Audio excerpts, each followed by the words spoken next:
All right, guys, today we're going to start with a pecking hen. So let's start with a pecking hen. I'm going to read this story and I want you to listen and let's discuss it.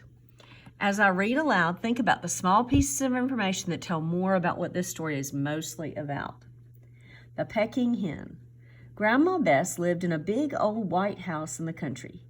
Keisha, who lived in the city, always learned something new when she visited her grandma. Grandma Bess had a wonderful garden. She planted tomatoes, carrots, okra, corn, and green beans. Keisha loved to help her grandmother pick the fresh vegetables. It was like shopping at the grocery store, but for free. Grandma Bess also had a pen where she kept hens. Every morning she went inside the pen and gathered eggs. One morning Keisha went with her. Keisha saw a huge white hen sitting on a nest, waiting for her eggs to hatch. Keisha bent down near the hen to get a better look. Peck, peck, squawk, squawk. Ouch, cried Keisha. Grandma Bess turned to Keisha quickly and said, "What's wrong?" "The hen pecked me on the nose. It hurts." Grandma Bess chuckled. "That's what a hen does to survive. She protects herself and her habitat from danger." "It's not funny," Keisha said, "and I'm not dangerous." "No, you're not, Keisha, but the hen doesn't know that. The same thing happened to me when I was your age. I got too close to a hen, too. It pecked me right on the nose," said Grandma Bess. "Hens use their beaks to protect themselves and their eggs." "I guess I learned my lesson," Keisha said. "From now on, I'll keep my nose out of the hen's business." Grandma Bess and Keisha laughed. So, in this story, Keisha's visiting her grandmother, and one day a huge white hen was sitting on her nest. I'll write hen sitting on her nest in the small box. This is just a way, guys, for you to do main idea and see what the main idea of the story is about, what the main thing the story is about is. When Keisha bends down to get a better look, what happens? A hen pecks her nose. So I'm going to put pecks Keisha's nose in another small box. Keisha's grandmother explains that the hen was protecting herself and her eggs. I'll add protecting herself and her eggs in the last small box. Using the parts of the story, we can tell that the story is mostly about Keisha learning how hens protect themselves. So I'll write that in the big box. So guys, if you were doing a main idea, the main thing this is about is Keisha learning how hens protect themselves. That's the main thing. And the other things are the supporting details that tell you that. Good job.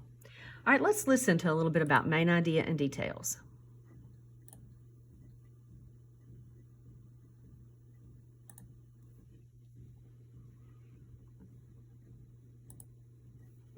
What a beautiful little house. And look how happy that mother looks with her baby. That's the main idea in this picture. Main idea? What is the main idea? It's what the story is mostly about. Okay, so the main idea is this mom is happy because she has a new baby and a lovely house. But I'd like to know more about who lives here. Oh, you want to know the details? Come on in. Details? What are the details? Details are the small pieces of information that tell more about the main idea. They help us understand the story better. Oh, hello. Hello, this is my family. This is my son, Justin. And that's our new baby, Philip. He's only 3 months old. Oh, and look, you have a cat. Oh yeah, that's Goldie.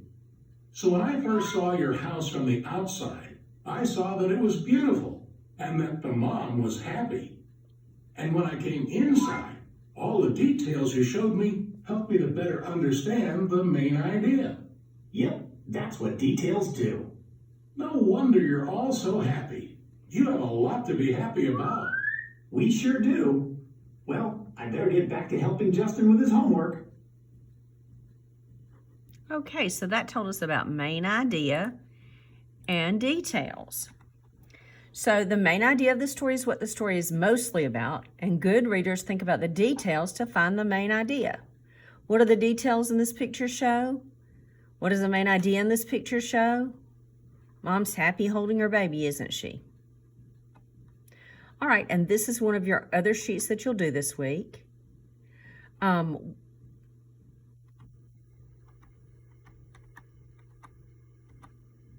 We're going to talk about one more thing, interrogative sentences. Those are sentences that ask questions. Those are sentences that ask questions like, what do hens eat?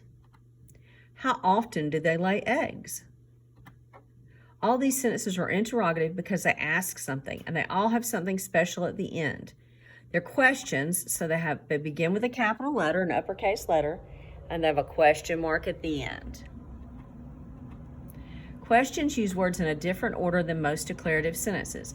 In a declarative sentence, guys, we'd say Pam ran fast. In a question, we'd say, can Pam run fast?